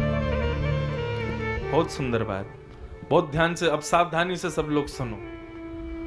आज नंदोत्सव तो मनाना ही है, समय पर मनाएंगे, लेकिन अब इस प्रसंग को थोड़ा विस्तार से सुनो। शायद दो वर्षों से मैंने नहीं कहा ऋषभदेव भगवान का चरित्र, जड़ भरत का चरित्र। समय ही नहीं मिल पाता कथाओं में, लेकिन आज थोड़ा मैंने कई कथाओं को विराम करके यहां आया हूं। है तो बहुत गंभीर और बहुत क्लिष्ट प्रसंग है, अच्छों को समझ नहीं आता, लेकिन आप प्रयास करना कि आपको समझ आवे। ध्यान से सुनो। ऋषभदेव भगवान अपने पुत्रों को ज्ञान उपदेश करते हैं, और ज्ञान उपदेश करते हुए कहते हैं, बच्चों, नायम देहो देह भाजाम रलोके कष्टान कामान अर्हते विड्भुजाम ये। बच्चों, कष्ट पाते हुए कर्म करने के लिए शरीर नहीं मिला है हमको। शब्द पर ध्यान दीजिएगा, और वास्तविकता यही है, हम लोग कष्ट पाकर के ही तो कर्म कर रहे हैं। संसार में ऐसा कोई भी नहीं है व्यक्ति जो कर्म करता हो और उसको कष्ट ना होता हो। लेकिन यहां ऋषभदेव जी कहते हैं कि कष्ट पाकर के कर्म करने के लिए हमको शरीर नहीं मिला है, तो शरीर किस लिए मिला है? तब वे कहते हैं, तपो दिव्यम पुत्र कायेन सत्वम शुद्ध्यैत्यस्मात् ब्रह्म सौख्यम त्वनंतम। कर्म करते समय जो कष्ट हमको झेलना पड़ता है ना, उस कष्ट की एक औषधि है। उस औषधि का नित्य सेवन करते रहेंगे तो कर्म करने में कष्ट नहीं होगा। और वो औषधि क्या है? तब कहते हैं भगवद नाम का भजन। वैसे तो यहां पे शब्द लिखा है तपो दिव्यम, तप करते हुए कर्म करना चाहिए। लेकिन बंधुओं देखो, सतयुग, त्रेता, द्वापर, कलयुग, 4 युग हैं। सतयुग में भगवत प्राप्ति का साधन बनाते हैं तपस्या को। त्रेता में भगवत प्राप्ति का साधन बताते हैं यज्ञ को। द्वापर में भगवत प्राप्ति का साधन बताते हैं श्रृंगार और मूर्ति पूजा को। 56 भोग लगाओ, नैवेद्य लगाओ और ठाकुर जी के खूब श्रृंगार करो, उससे ठाकुर जी रीझते हैं। और कलयुग में भगवत प्राप्ति का साधन केवल और केवल नाम जप को, कीर्तन को बताते हैं। कलयुग आते आते भगवत प्राप्ति इतनी सरल हो जाती है। इसलिए श्री ऋषभ देव जी जब ये बात कह रहे हैं वो सतयुग का समय है, परंतु हम लोग कलयुग के लोग हैं, इसलिए इस बात को समय तपो दिव्यम पुत्र कायेन सत्वम। कर्म करते, कष्ट पाते हुए कर्म करने के लिए नहीं मिला है, भजन करते हुए कर्म करने के लिए शरीर मिला है। यदि भजन की अवधि थोड़ी बढ़ जाए, भगवत नाम स्मरण यदि जीवन में आ जाए, तो कर्म में जो कष्ट होता है ना, उस कष्ट का अनुभव नहीं होगा।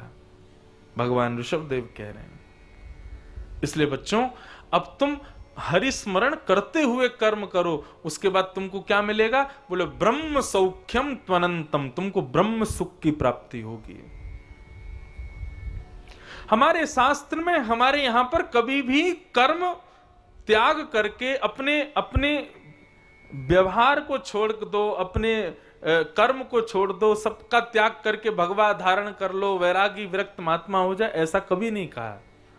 हमारे यहां कहा कर्म करो लेकिन भगवत नाम स्मृति के साथ में करो। इस प्रकार ज्ञान उपदेश किया। तो इन्हीं के सबसे बड़े पुत्र हुए श्री भरत जी महाराज। भरत जी का विवाह हो गया। विवाह के पश्चात कुछ संतान भी हुई, परंतु भरत जी एक समय आने पर अपने राज्य से विरक्त हो गए और उनके मन में भाव आया कि अब सब छोड़ करके मुझे वन में जाना चाहिए, भगवत भजन करना चाहिए। बंधु, हम लोग कभी भी नियमित रूप से ये चीज स्वीकार नहीं कर पाते कि हम संसार के बंधन से मुक्त कब होंगे। कभी कभी अनुभव किया इस चीज का कि हम कभी मुक्त नहीं हो पाते। बेटे का ब्याह हो जाएगा, फिर उसके बाद में हमारे पास तो कुछ नहीं है, फिर भजन करेंगे। बेटे का ब्याह हो जाता है तो फिर मन में इच्छा होती है एक नाती हो जाए, फिर उसके बाद भजन करेंगे। नाती हो जाए तो फिर उसके बाद कहते हैं बाबा बोलने लग जाए, फिर भजन करेंगे।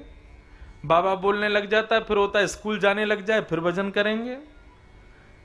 नाती अब थोड़ा बड़ा हो गया, अच्छी यूनिवर्सिटी में चला जाए, फिर भजन करेंगे। अब नाती का भी ब्याह हो जाए, फिर भजन करेंगे। नाती का ब्याह हो गया, बोले अब सोने की सिड्डी चढ़ना बाकी रह गया है, नाती का नाती और नाती का बेटा और हो जाए। हम स्वयं बंधते चले जाते हैं। एक अवधि बनाइए, इस अवधि पर आने पर हम सब छोड़ देंगे, सबका त्याग कर देंगे। त्याग करने का मतलब मैंने पुनः बताया, त्याग करने का मतलब फिर संसार के बोझों को छोड़ो, भगवत भजन में जितना समय हो सके व्यतीत करो। ऐसे ही ऋषभ देव जी ने सब छोड़ दिया, श्री भरत जी महाराज ने सब त्याग दिया और सब त्याग करके वन में चले गए। लेकिन बंधुओं देखो, हमारे भीतर एक बहुत भयंकर एक राक्षसी रहती है, उसका नाम है आसक्ति। सब लोग ध्यान से सुनो बिल्कुल। और ये आसक्ति कभी भी किसी में भी आ सकती है।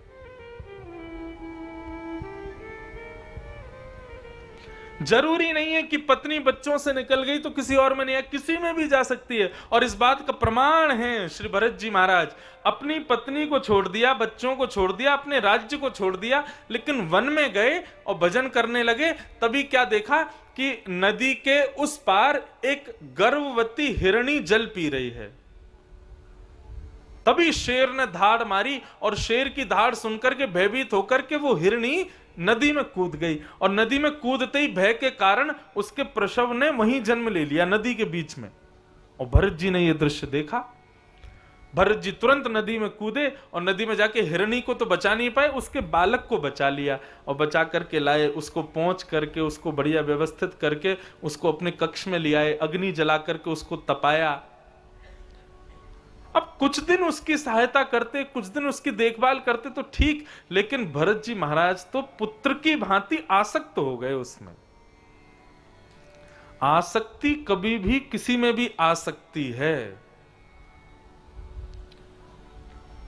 भरत जी ने अपने परिवार को छोड़ दिया, राज्य को छोड़ दिया, पत्नी बच्चों को छोड़ दिया, लेकिन एक हिरण के बालक में आ गए जो अपनी जाति का नहीं, अपने कुल का नहीं, मानव भी नहीं है। उस हिरणी में, उस हिरणी के बालक में भरत जी का मन लग गया। अब तो भरत जी महाराज का नाम जब धीरे धीरे कम होने लगा और धीरे धीरे उसी का ही ध्यान करने लगे। ध्यान करते करते करते करते स्थिति ये हुई कि भरत जी की वृद्धावस्था आई, अंत समय आया। तो अंत समय आने पर जब वो शिथिल हो गए, कहीं आने जाने लायक नहीं बचे, तब अपनी कुटिया में पड़े पड़े केवल उस हिरण के बालक को देखते रहते हैं। एक दिन हिरणों का झुंड देख करके उस बालक के मन में इच्छा हुई कि मैं भी इनके साथ चला जाऊं, और भरत जी के ना चाहते हुए भी वो बालक भरत जी को छोड़ करके हिरणों के साथ चला गया। उसी हिरण बालक की याद करते करते करते करते करते करते भरत जी के प्राण निकल गए। शास्त्र आज्ञा करते हैं अंत काल में जिसका स्मरण करते हो अगले जन्म में वही बनना पड़ता है। और मैं तो ऐसा कहता हूं अंतकाल नहीं, जीवन भर जिसका स्मरण करते हो अगले जन्म में वही बनना पड़ता है। भरत जी महाराज अपना एक जन्म गवा देते हैं और दूसरे जन्म में फिर हिरण बन के प्रकट होते हैं। दक्षिण भारत में कहीं उनका जन्म होता है। दक्षिण में जन्म लेकर के भरत जी महाराज मन में विचार करते हैं कि मैं अपना एक जन्म गवा चुका हूं हिरण में आसक्त होके, अब मुझे हिरण बनना पड़ा। तो पुनः उसी स्थान पर पहुंचे जहां वो तपस्या कर रहे थे भरत जी के रूप में, और वहां जाकर के एक ब्राह्मण को तर्पण करते हुए देखा, और उसको देखते हुए भरत जी जानबूझ करके उस हिरण के रूप में नदी में कूद गए और अपने प्राण त्याग दिए। अंत में स्मरण किया था एक ब्राह्मण का, इसलिए अपने तीसरे जन्म में भरत जी महाराज एक ब्राह्मण कुल में जन्म लिए। भरत जी को अपने भजन के प्रताप से अपने 3 पूर्व जन्मों की स्मृति थी कि मैं पहले कौन था। अब की बार भरत जी ने पहले ही दृढ़ निश्चित कर लिया कि भाई कुछ भी हो जाए संसार का नहीं होना है। और जैसे जैसे भरत जी महाराज थोड़े बड़े हुए, अब उनके पिता ने नामकरण तो भरत ही रखा था। पिताजी ब्राह्मण हैं। ये सवारी अपनी कथा की आ रही है क्या? अच्छा, मैं सोचा कहीं नंदोत्सव की वो लाल जी को नहीं लेके आ रहे हूं। बहुत सावधानी से सुनो। भरत जी महाराज धीरे धीरे बड़े हुए, पहले से ही अपने मन में दृढ़ संकल्प कर लिया कि भरत इस संसार का नहीं होना है। इस बार तीसरी बार मौका दिया ठाकुर जी ने। और स्थिति ये कि उनके ब्राह्मण पिता भरत जी को चाहते थे कि हम ब्राह्मण हैं, हमारा बेटा भी अच्छा ब्राह्मण बने, घर घर में जावे, ब्याह करावे, पाठ पूजा करावे। तो सबसे पहले गायत्री मंत्र याद करा रहे थे भरत जी को। लेकिन भागवत में वर्णन है 6 महीने तक भरत जी ने ओम शब्द भी याद करके नहीं सुनाया अपने पिताजी को। क्यों?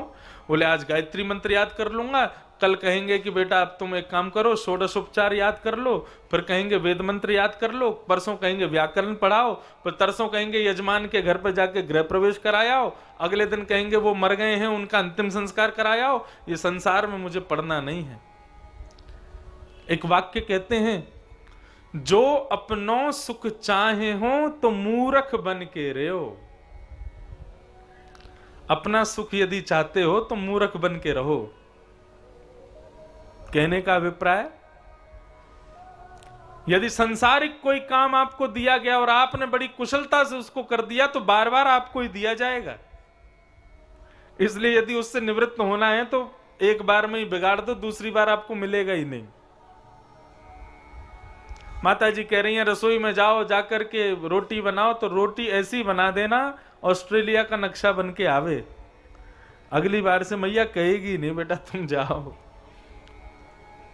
लेकिन सुनो, अपने ऐशो आराम के लिए और अपने कंफर्ट जोन के लिए ये सब करना तो पाप माना जाएगा। भगवत भजन के लिए यदि स्वयं को मूर्ख बनाना पड़े तो वह भी उचित है। जैसे जड़ भरत जी ने, नाम उनका जड़ भरत थोड़ी था, नाम उनका भरत था, लेकिन वो इतने जड़ बन के रहते थे कि सब उनको जड़ भरत कहते थे। जड़ मतलब बिल्कुल स्थूल, किसी काम के नहीं है।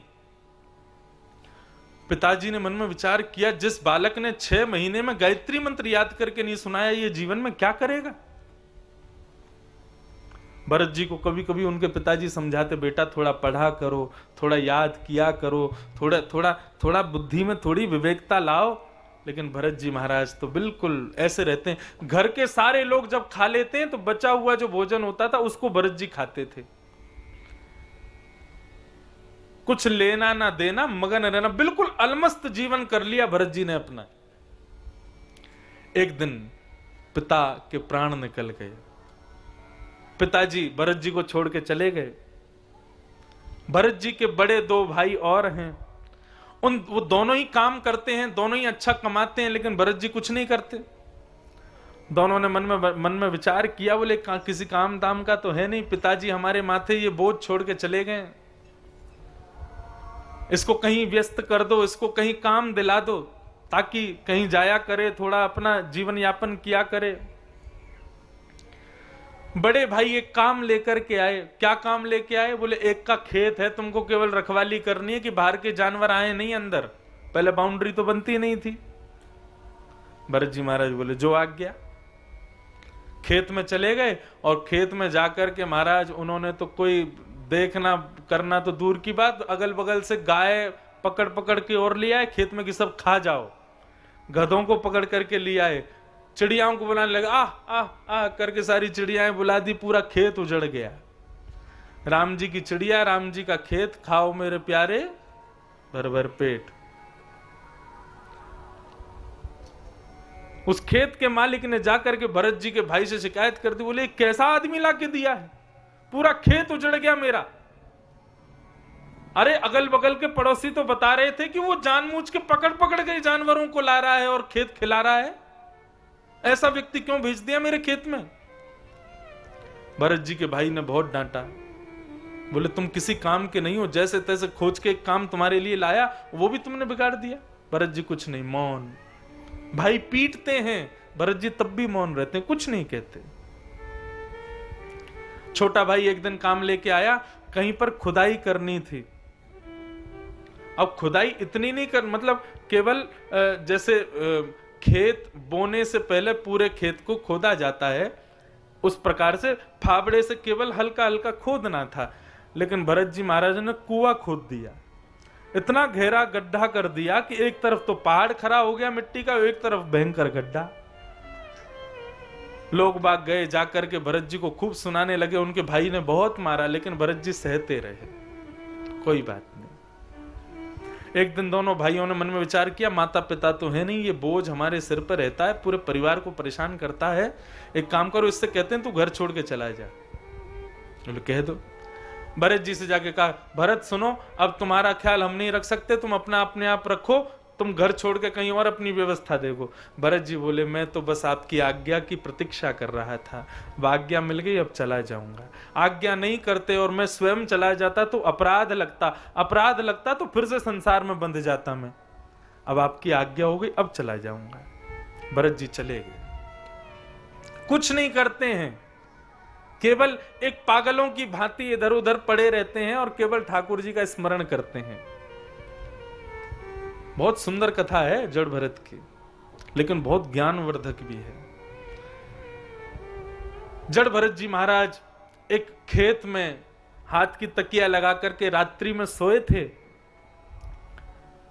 तभी पास के गांव में आदिवासी लोग अपनी देवी को, कुल देवी को प्रसन्न करने के लिए बलि चढ़ा रहे थे एक मानव की।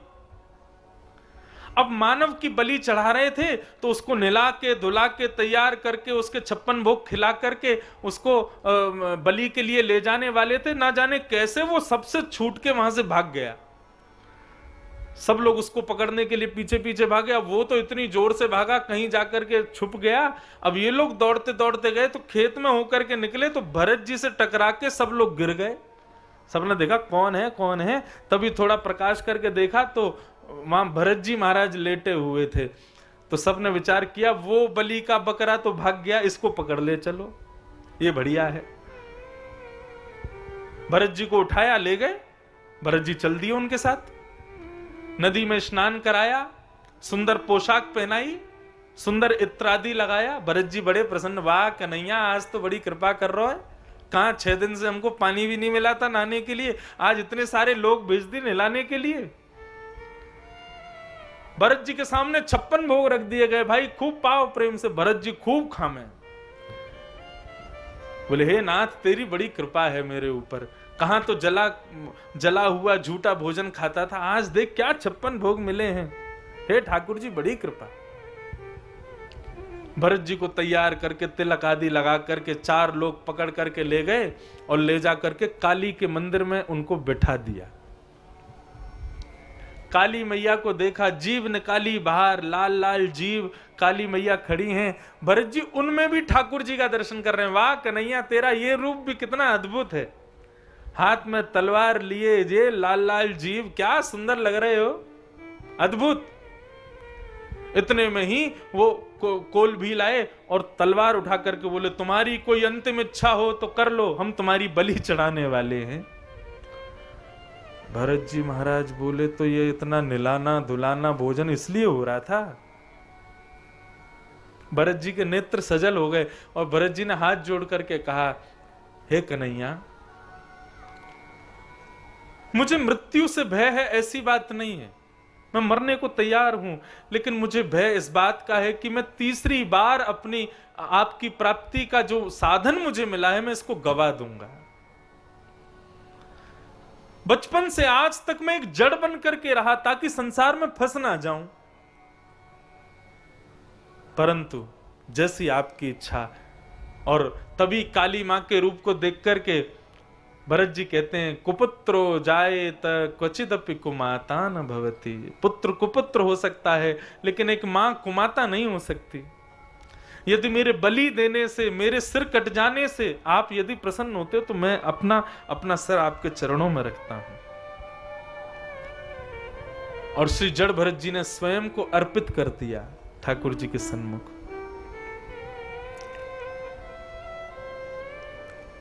जैसे ही सारे कोल भील तलवार लेकर के भरत जी का सर धड़ से अलग करने लगे, सामने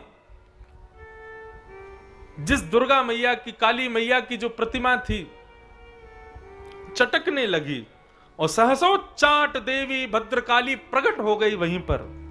और प्रकट होकर के सारे कोल भीलों के सर धड़ से अलग कर दिए। भरत जी जीवित बच गए। भरत जी महाराज नीचे सिर करके बैठे थे। थोड़ी बहुत देर बाद देखने लगे, बोले अभी तक गला कटा नहीं मेरा, अभी तो ठीक है। उठ करके जैसे देखा तो सारे मरे पड़े।